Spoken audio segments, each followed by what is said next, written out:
Hello, today I'm in a Carado i338 edition 15 and this is an integrated motorhome and I want to show you how the bed works. People say to me, why don't you show the bed? Often I can't show the bed. Today I'm just going to show the bed and not the rest of the van.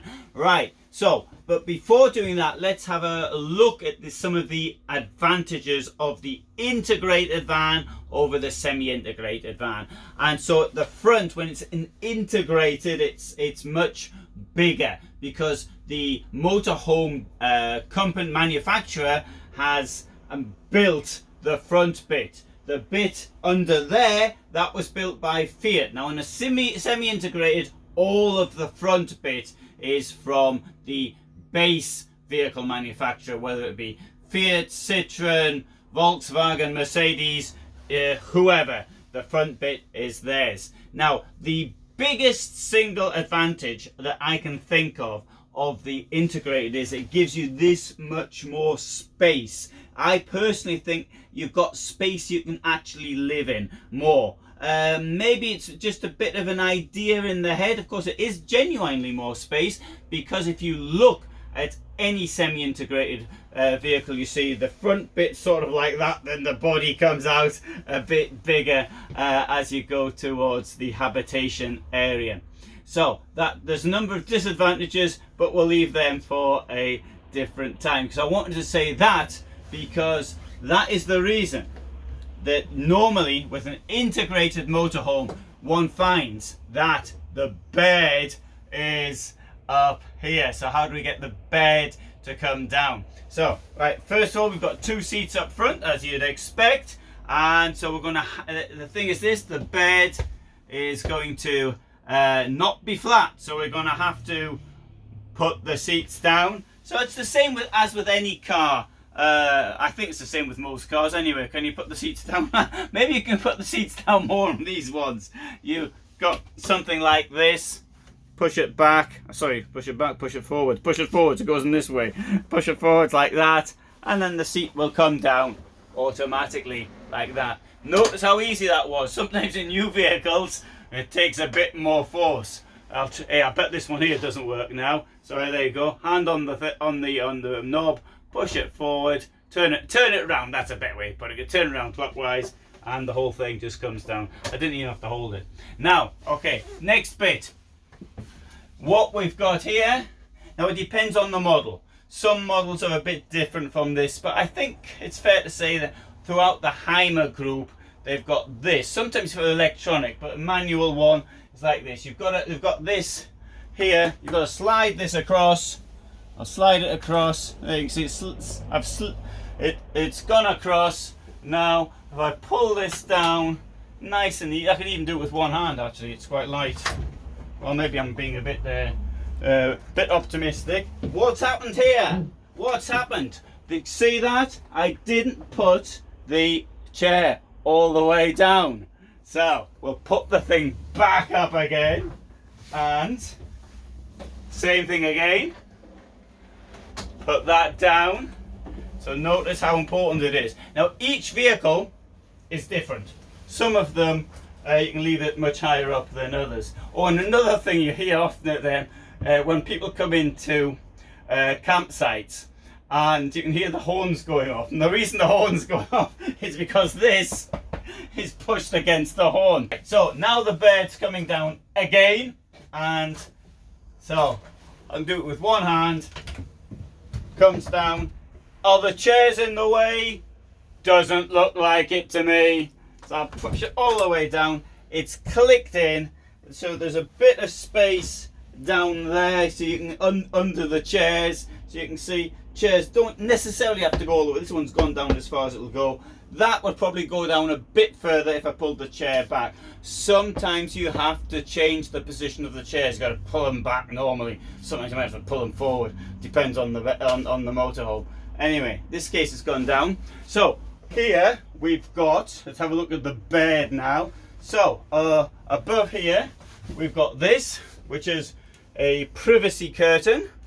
We've got this funny buckle. I wonder what that could be.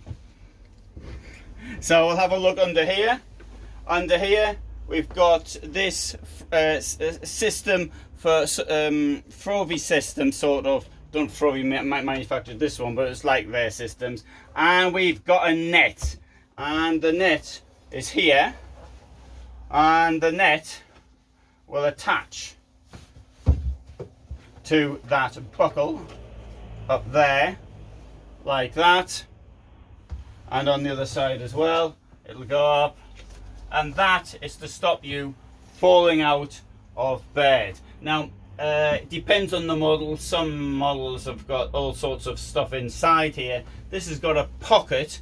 Presumably if you get yourself a power bank, you can charge at night. You can charge your phone up at night. That's precisely what I'm doing, because I haven't got the electricity yet sorted out in the bedroom area of my vehicle, so I've got to use a power bank to charge the mobile phone up with. Of course one shouldn't really have a mobile phone next to the bed anyway, so just forget I actually said that one. Now another feature of this is you will notice that the buckle and the buckle's on the inside and the rail for this is on the outside. But you can actually, if this is up, and I'll put it up here, assuming I can get this out, I can. And what I would do is I would just reach from inside and pull this across from the inside. That's for those of people who want to use this. I don't think I'd even bother using it myself, but I appreciate you will find this now in every vehicle. I think just about every vehicle. I noticed it wasn't like this 2 or 3 years ago, but now even in low beds at the back they've got them. I don't know if people suddenly started falling out of beds en masse or something. That might be the reason.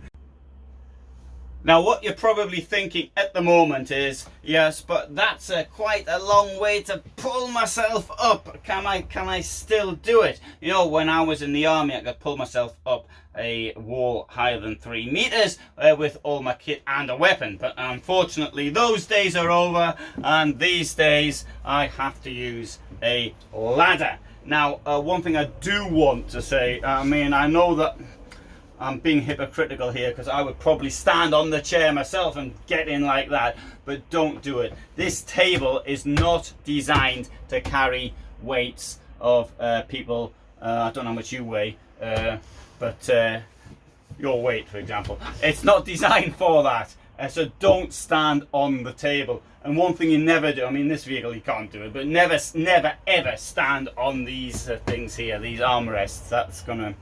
That's gonna break in no time, no matter how light you are. The ladder is here for this purpose, and so we put the ladder on. Some ladders in some vehicles, not this one, but some of them even have sort of these feet.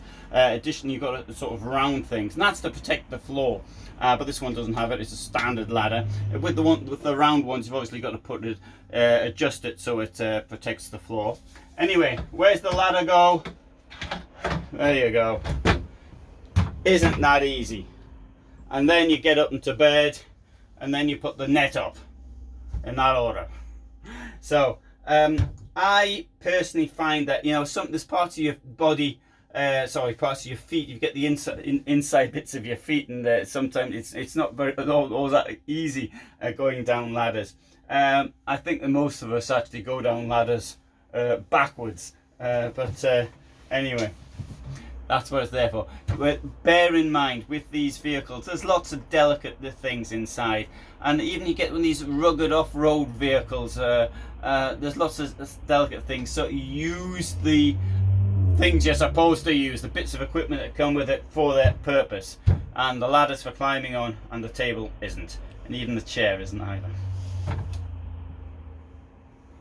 So there you go. For those people who say I don't show the front bed, often I can't show the front bed. There's a very good reason for that, at trade fairs and what have you. Here I'm at Brecht Caravan in Heilbronn, Germany. This could be a rental model. You can rent it here. I would say rent, don't buy. There's a link below should you want to rent, should you be in this area, or should you even fly into this area, as I did yesterday from London to Baden-Baden, came here. So that is how things work. I'm doing a lot more of these videos showing these things. I know it's a statement of the obvious for people who have vehicles, but for those who don't have them, then I think there's some sort of general interest. But anyway, thanks for watching. I hope you found this interesting. All the best from me in Heilbronn, Germany.